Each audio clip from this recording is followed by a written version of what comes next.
Hello friends, it is Link the Gulf Coast Gardener. Today is Sunday, January the 28th, and it is Seed Starting Sunday. Right here over my right shoulder, you will see 4 rows of seed starting trays, and this is just the start.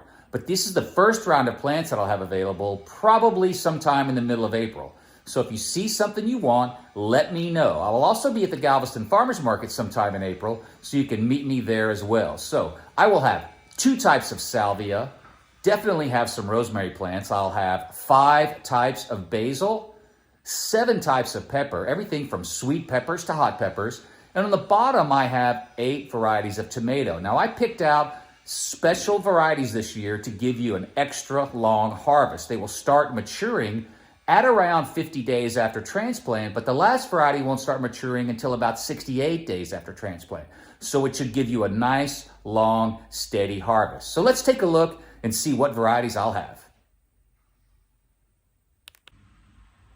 Starting on the top row, you'll see I have 2 trays of Victoria Blue Salvia. This is a fantastic flowering perennial for the Gulf Coast 9B. It survives freezes, it flowers basically year-round, it is very hardy, and it handles full sun as well. It's also fantastic in containers, and the pollinators absolutely love it. I talk about it all the time, so if you'd like to get your hands on some Victoria Blue Salvia this year, I will have plenty.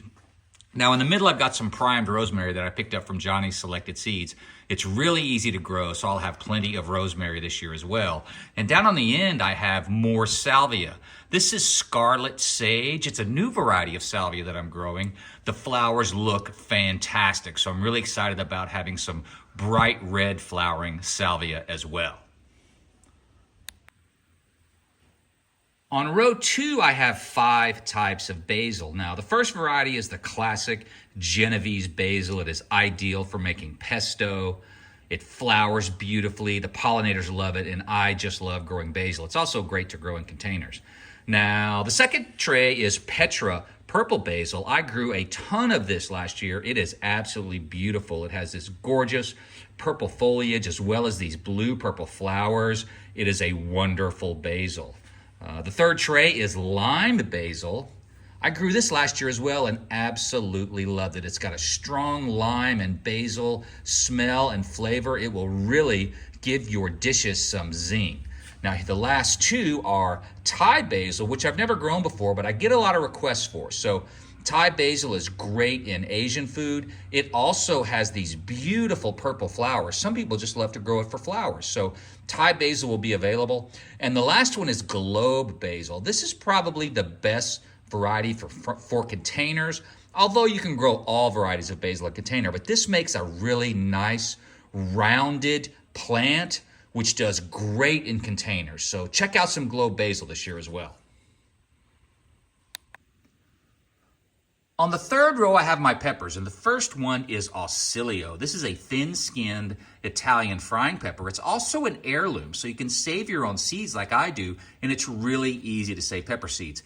I love this pepper. It is medium hot, but it is also very sweet. I use it in almost everything. Anything you cook peppers in, you can use Ausilio. You can also use it fresh in salads. I even add extra ones to hot sauce when I make it. I love Ausilio. Definitely get you a couple of these.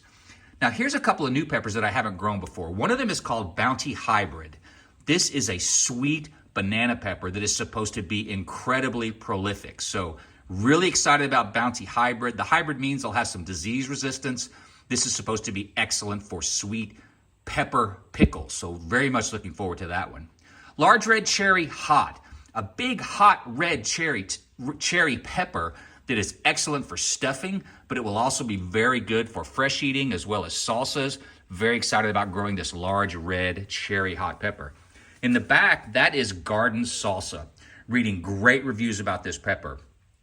It is not quite as hot as a jalapeno, but it does have a little bit of kick, so it should make excellent pickled peppers, but not too hot. So very excited about garden salsa. Now this is Megatron. This is a fantastic jalapeno pepper. I love jalapenos. I love to make pickled peppers. I love to make hot sauce. I love to eat them fresh, so I'll have plenty of nice jalapeno peppers. And the last 2. This is an Ancho pepper. Now I haven't had great luck growing Ancho. They don't care for heat, so I discovered this variety which is very heat tolerant. So I have high hopes that it'll do great here in my Gulf Coast Zone 9B. And of course up front, this is datil. I grew these last year. This is a hot orange pepper. Absolutely loved it. Sold a ton of these in the neighborhood, and it makes a fantastic hot sauce. These are these beautiful, bright orange red peppers. One plant is probably all you need. They are incredibly prolific. So get yourself a few peppers. On the fifth row, I have my tomatoes, and the first one I want to talk about is Galahad. This is a fantastic slicer that I grew last year and absolutely love them. They make big, beautiful red tomatoes. The flavor is heirloom quality, and I love these tomatoes. Definitely pick up a Galahad. It's also a determinant so the plants don't get too huge. Now the next two are also determinant. These are cherry tomatoes. I have Patio Choice Yellow and Patio Choice Red. I grew these last year and they were incredibly prolific. The yellow tomatoes come in around day 50. The Patio Red start maturing around 55 or 60 days, so it will give you a nice long harvest of cherry tomatoes. So pick up one of each. Now in the middle we have Little Bing. This is ideal for containers. It is a container cherry tomato. I grew these a couple of years ago and they were really nice. So we grew these on the deck. They would be great for containers, great for grow bags. I highly recommend Little Bing. I think you will really like them. Now the final four, I selected these as part of a container collection. And the idea was that they start maturing over a long period of time. So I have four varieties: Bush Early Girl, Bush Champion, Better Bush, and Husky Red. The first tomato starts maturing at around 54 days after transplant, and the Husky Red starts maturing about 68 days after transplant. So this will give you a nice, long, consistent harvest of tomatoes. So if you're looking for an easy way to get a full season of tomatoes, pick up one of each. Well, that's what we've been up to on Seed Starting Sunday. Thanks so much for watching the video. Be sure to give it a thumbs up if you liked it. Don't forget to subscribe if you haven't already done so. If you'd like to reserve some of these plants, just let me know. Post a comment, send an email to link.robertson@gmail.com, or make a comment on the Facebook page. I'll also have these plants available at the Galveston's Farmers Market, probably starting in the middle of April, maybe the second or third weekend of April, so I can also see you there. Thanks again for watching. Please do have a fantastic day.